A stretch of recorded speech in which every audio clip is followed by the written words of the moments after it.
Je me tenais dans la cuisine d'un homme, à 70 ans, un homme que je fréquentais depuis 4 mois. Le four était froid et le comptoir vide. Il m'a regardé, a souri et a dit: Je me suis dit que tu ferais ta magie. C'est à ce moment-là que j'ai compris. Je m'appelle Viviane Crawford, j'ai 79 ans. J'ai été mariée à mon mari, Herman, pendant 38 ans. Après sa mort, j'ai cru que je trouverais à nouveau l'amour. Au lieu de cela, j'ai découvert ce que les hommes de mon âge recherchent vraiment, et ce n'est pas ce que vous imaginez. Je me souviens de m'être tenue dans notre cuisine à Richmond, ce devait être en 2004, en écrivant sur le calendrier: Herman, dentiste, mardi. Je faisais cela depuis 36 ans. Planifier ses rendez-vous, préparer ses déjeuners, disposer ses pilules pour la tension chaque dimanche soir dans ce petit organisateur en plastique. Ce matin-là, le stylo à la main, je me suis arrêtée et j'ai pensé: quand est-ce que j'ai vu le dentiste pour la dernière fois?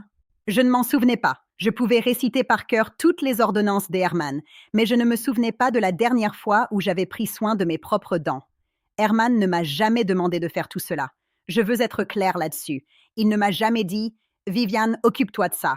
Je le faisais simplement parce que c'est ce que faisait ma mère, c'est ce que faisait sa mère, c'est ce que faisaient toutes les femmes que je connaissais.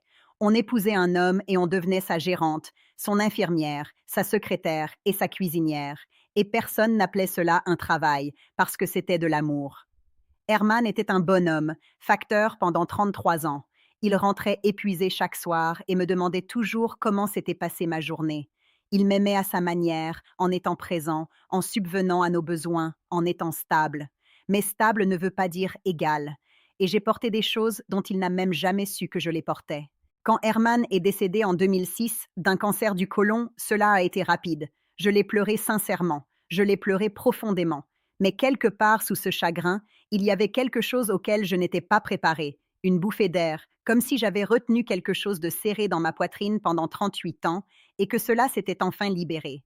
J'ai culpabilisé à cause de cette bouffée d'air pendant longtemps. Puis j'ai recommencé à sortir.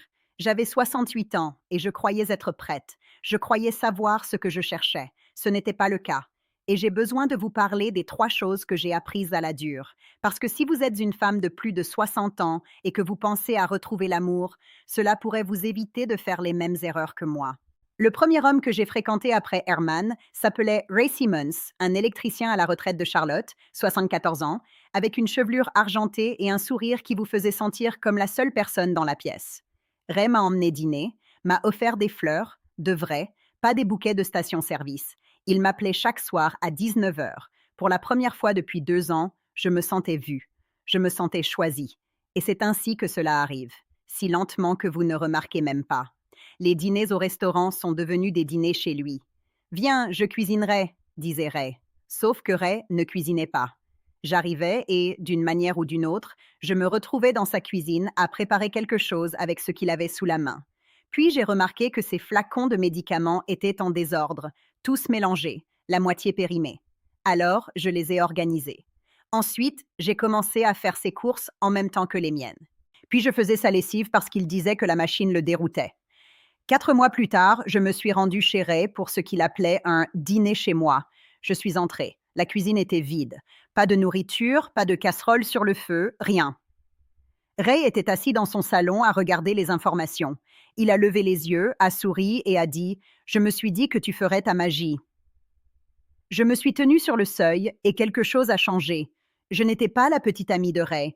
J'étais sa nouvelle femme, sans la bague, sans l'engagement, sans aucune protection légale, juste le travail, tout le travail. Je ne peux pas détester Ray pour cela. Sa femme Dorothy avait tout fait pour lui pendant 45 ans. Tout. Quand Dorothy est morte, Ray n'a pas seulement perdu sa femme, il a perdu la personne qui faisait tourner toute sa vie. Et il est parti en quête d'une nouvelle. C'est ce qu'on lui avait appris à faire. C'est ce qu'on avait appris à toute notre génération. Mais voici la vérité sur Ray et sur beaucoup de ces hommes. Ray était à la retraite. Il ne subvenait plus aux besoins. L'ancien accord était: lui gagne, elle gère la maison. Mais le gain était terminé et il s'attendait toujours à être servi. L'accord était rompu, mais personne n'avait mis à jour les conditions. J'ai rompu avec Ray. Je me suis dit que c'était simplement un mauvais choix. Le prochain homme serait différent. Il était différent. Il était pire, parce qu'il était gentil.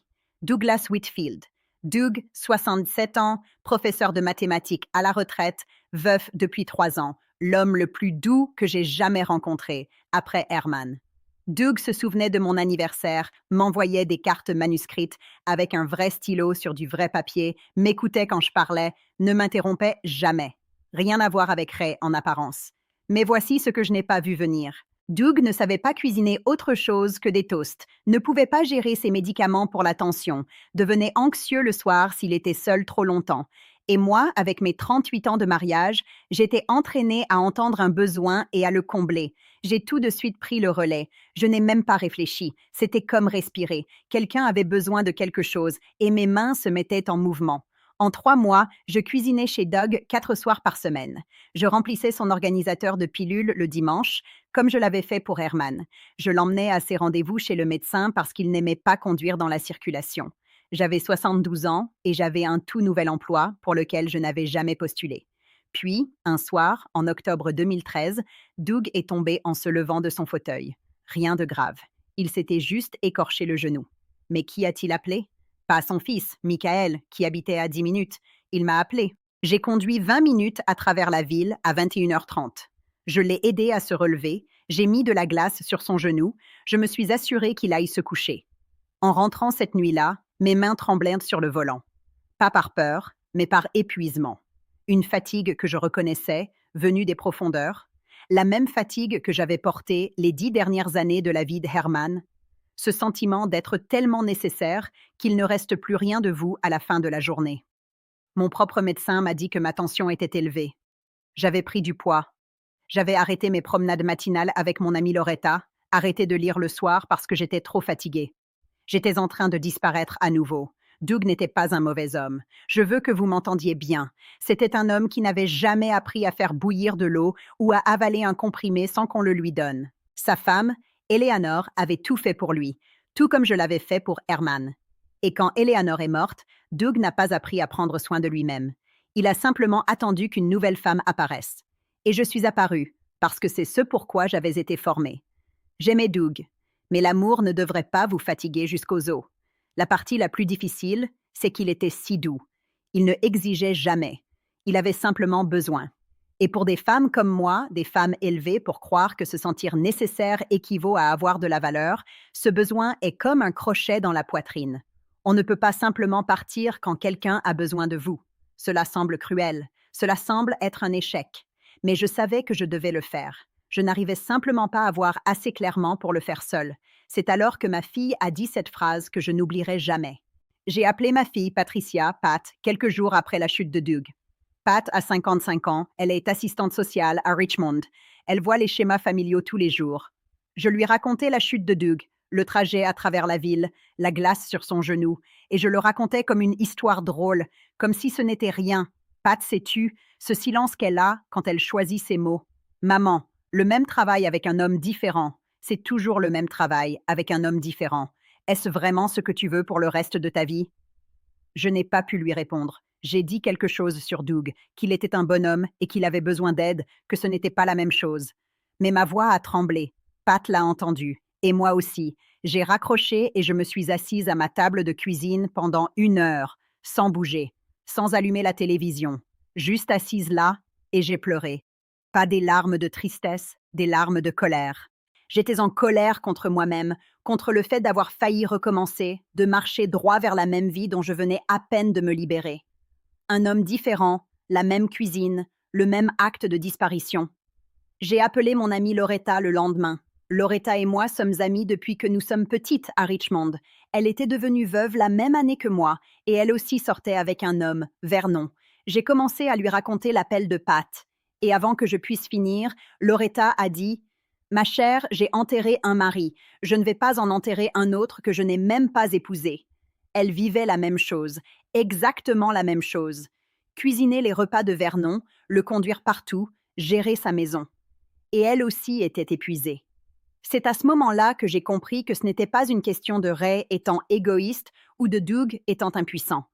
C'était plus grand que n'importe quel homme. C'était toute une génération d'hommes à qui on n'a jamais appris à prendre soin d'eux-mêmes et toute une génération de femmes à qui on n'a jamais appris qu'elles n'avaient pas à prendre soin de tout le monde. Et je dois être honnête avec moi-même. Personne ne m'a forcé à entrer dans la cuisine de Ray. Personne ne m'a obligé à conduire chez Doug à 21h30 alors qu'il a un fils à 10 minutes. Je l'ai fait parce que pendant 72 ans, je ne savais pas qui j'étais si je ne m'occupais pas de quelqu'un, si je ne réparais pas ce qui était à moi à réparer.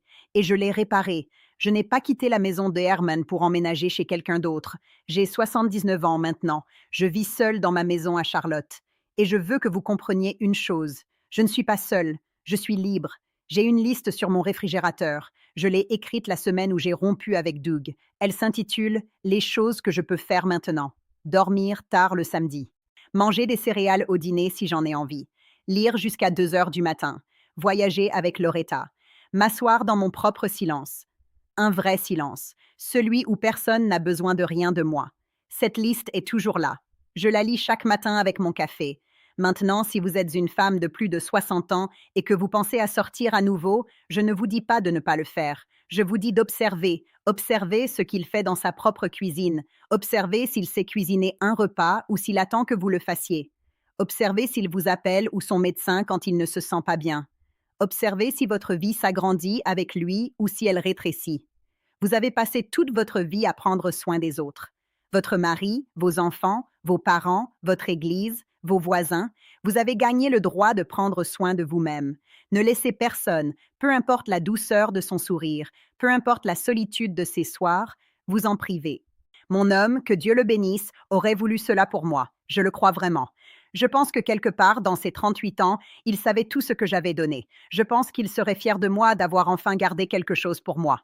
J'ai 79 ans. Je m'appelle Viviane Crawford et la meilleure relation que j'ai jamais eue est celle que j'ai avec ma propre vie en ce moment. Si ce récit vous a touché, partagez-le avec une femme qui a besoin de l'entendre. Et si vous voulez plus d'histoires comme celle-ci, restez à l'écoute.